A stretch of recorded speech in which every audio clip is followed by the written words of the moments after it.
pode acessar pelo site da TV. Então, para mim é um prazer. Muito obrigada, Ângelo. Muito obrigada também à nossa querida Cristiane Carvalho, que é a jornalista, entrevistadora oficial agora deste quadro, mas que hoje nos concedeu essa oportunidade tão boa de estar aqui mais uma vez com vocês. E para começar, deixa eu cumprimentar aqui a minha amiga baiana apimentada, a escritora Miriam Salles. Olá, Sol. Você não pode imaginar a alegria que eu tenho de estar aqui, nesta cidade imperial, que para mim é a segunda cidade mais importante do Brasil, depois de Salvador, é claro, né? E me sinto aqui como em casa. E essa alegria de estar aqui, convidada pelo querido amigo Ângelo Romero, que eu tanto admiro o trabalho, e falando com você, que acima de tudo é muito mais que amiga, é quase uma filha, né, cultural. Então eu tenho assim a maior alegria de estar falando para o povo petropolitano, como aliás aconteceu na Casa de Cultura Coco Barçante, em que a gente fez aquele programa de autores e leitores que vai continuar sendo um programa de muito sucesso aqui em Petrópolis, com certeza. E nós já queremos, de antemão, agradecer, né, pela tua contribuição naquela tarde super descontraída, como é peculiar em todos os eventos da Miriam, né, ela que faz questão de manter esse bom humor em todos os momentos em que ela pode ter contato com o público, com os amigos, e não poderia ser diferente assim. A Miriam Salles, que é escritora, mas que já foi também tantas coisas e continua sendo tantas coisas, como todos nós, né? Hoje, dificilmente alguém faz só uma coisa na vida. Tudo começou você sendo professora, eu estou certa? A minha primeira formação cultural foi de professora. Eu venho de uma família de professoras, de uma geração de professoras. A minha mãe ensinou durante 45 anos e não queria se aposentar, tanto que não se aposentou e trabalhou até morrer. E eu gosto de ensinar, porque o escritor é, acima de tudo, também um ser ensinante. Quando a gente fala para as pessoas, de alguma maneira está transmitindo conhecimentos e recebendo de volta também conhecimentos. Depois eu fiz o curso da Universidade Federal da Bahia de Filosofia, contra a vontade de meu pai, porque ele queria que eu fosse advogada.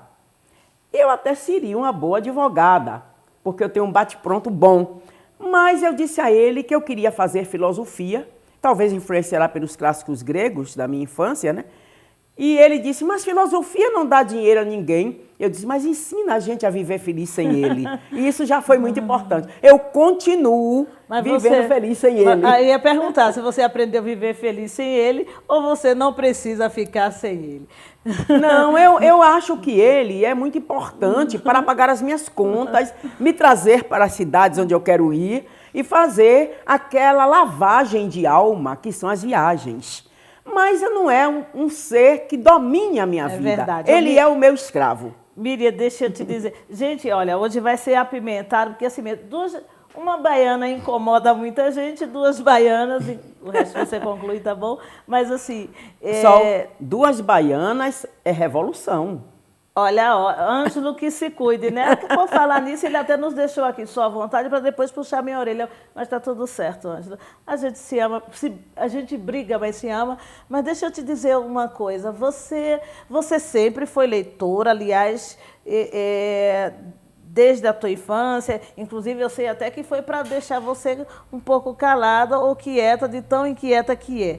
Mas você... neste período, ou bem porque não tem tantos anos assim que você se inseriu no meio literário, né? Começou a publicar livros, enfim. Mas nesse período, bem antes, até mesmo quando professora, quando você era uma leitora e ainda é assídua, você se pensou como escritora ou como tudo aconteceu? Não. Eu sempre fui uma grande leitora. Por esta ocasião, digamos assim, por esta oportunidade que minha mãe encontrou de tornar uma criança hiperativa numa pessoa sensata, que ficasse dentro de casa como todas as crianças. Eu nunca tive amigos na minha infância, porque eu estava, pelas minhas leituras, muito acima da capacidade intelectual das outras crianças da minha idade. Então eu ficava muito mais com os livros. interagia melhor com eles. E eles eram os meus amigos de sempre, como eles são até hoje. De modo que eu tinha um pouco de dificuldade de me adequar às crianças que tinham uma mentalidade infantil, que naquela época, por esse motivo, já não era tanto a minha. Não que eu não brincasse de bonecas, todas as minhas bonecas tinham nome, mas eu tinha aquele lado de uma intelectualidade muito acima da minha idade, por conta destas leituras que não eram vigiadas. Na minha casa não existia a palavra proibir. Então eu pegava um livro na estante do meu pai, fosse ele a Bíblia, fosse Manon Lescaut, eu lia do mesmo jeito e assimilava de acordo com a minha capacidade de criança ou de adolescente. Daquela fase, né? Naquilo ali não tinha moralismo nem moralidade, ninguém dizia não pode isto, não pode aquilo. Porque, como dizia Monteiro Lobato, as crianças brasileiras, elas eram muito acorrentadas aos cordões do não pode dizer isto, não pode estar na sala com as visitas, não pode fazer aquilo. Na minha casa isso não existia. E o que me ajudou muito a ser hoje uma rebelde com causa, porque a minha causa é a literatura.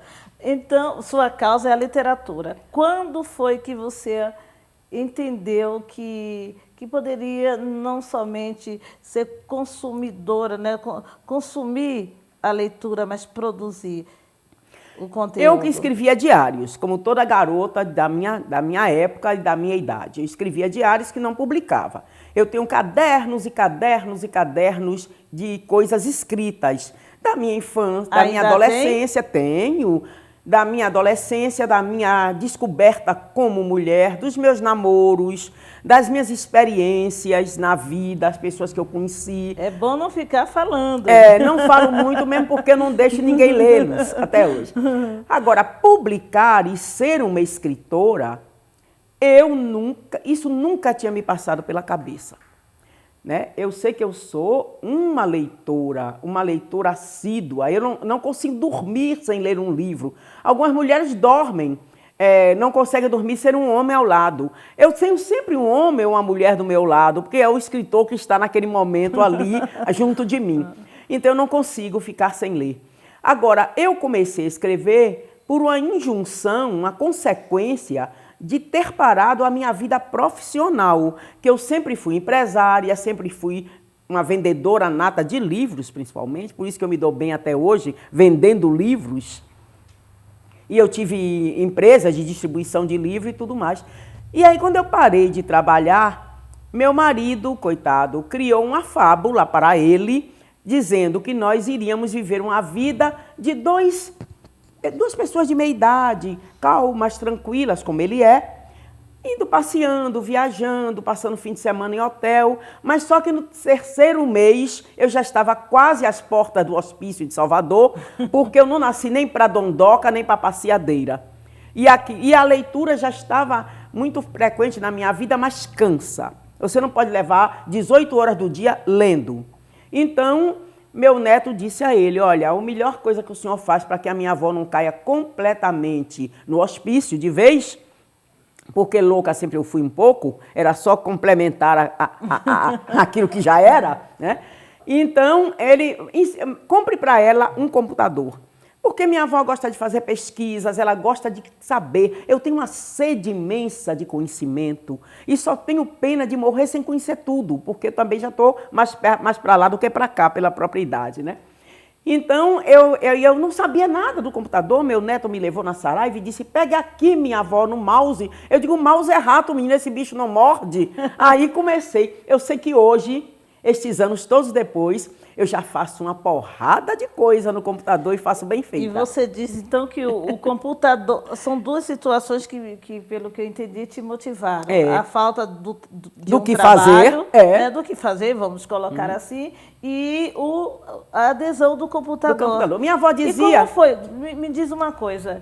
Tem gente, eu convivo com muitas pessoas que até hoje não sabe lidar com o computador. Quando muito faz, é um e-mail.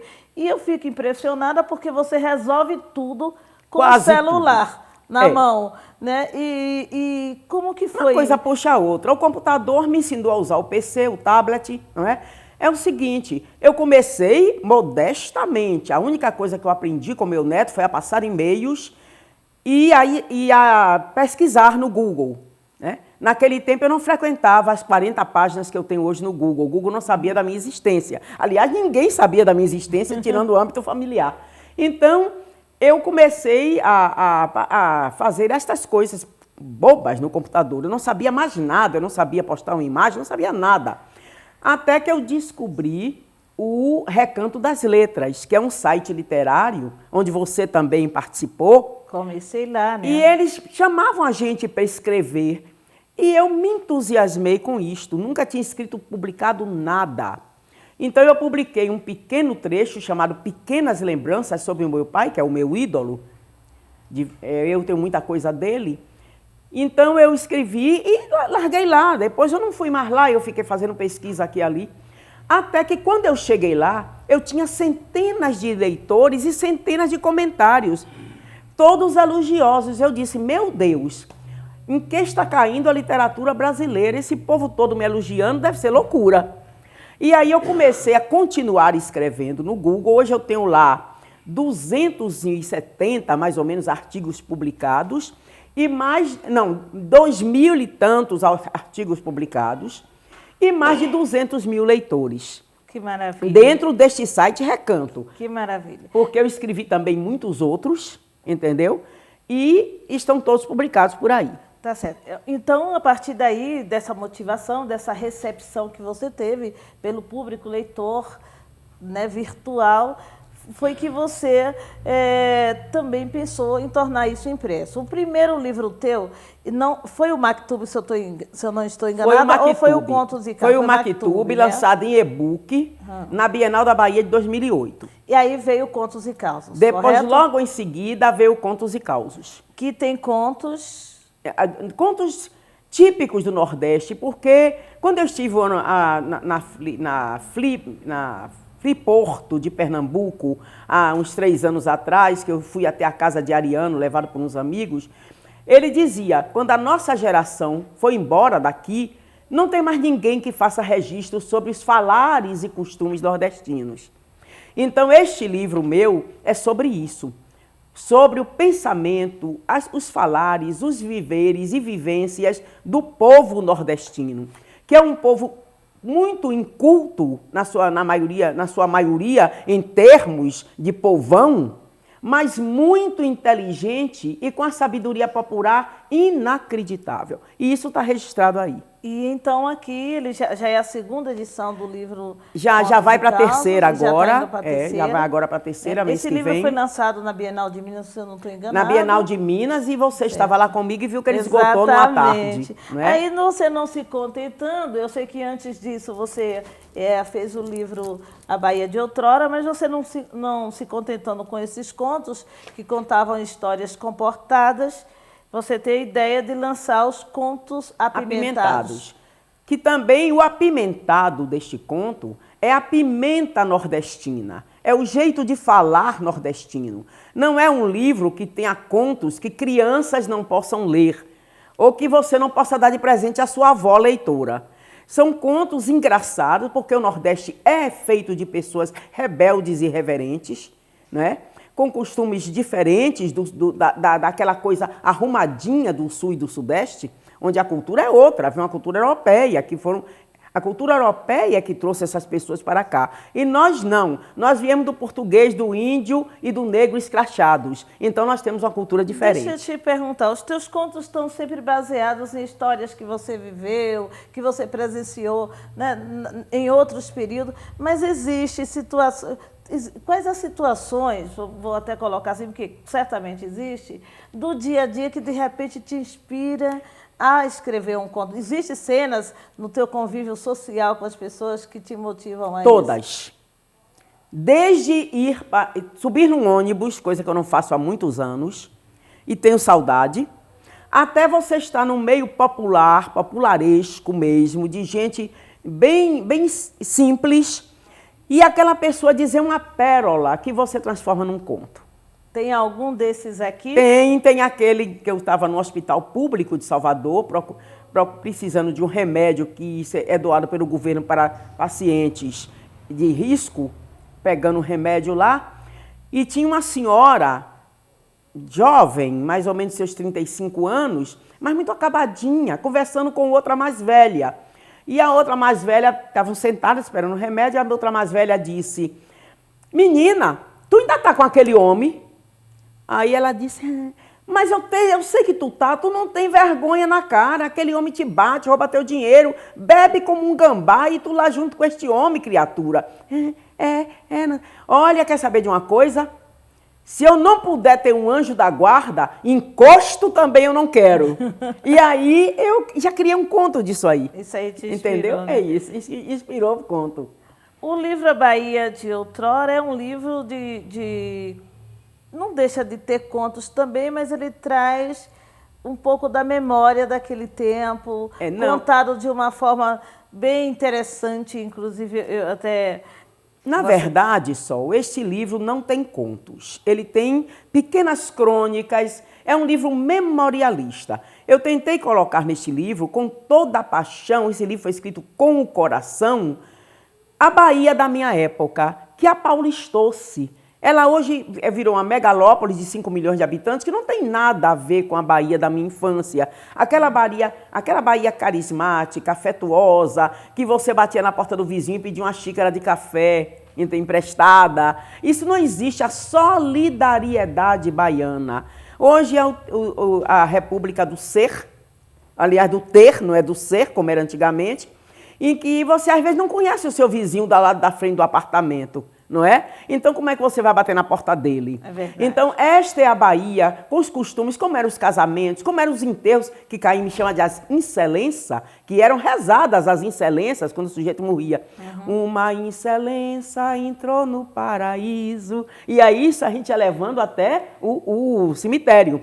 As viagens de avião, eu mesmo, a minha primeira viagem de avião com 9 anos de idade, criança, eu tive que viajar no Constellation da Panair, de chapéu e luvas. Hoje você vai de short e olhe lá, às vezes até mal cuidado. Isso te dá saudade? Muita saudade, por isso está registrado aí. Certo. Agora, deixa eu perguntar. Não se contentando em ser escritora e até para encarar esse mercado, vamos colocar até esse termo, tão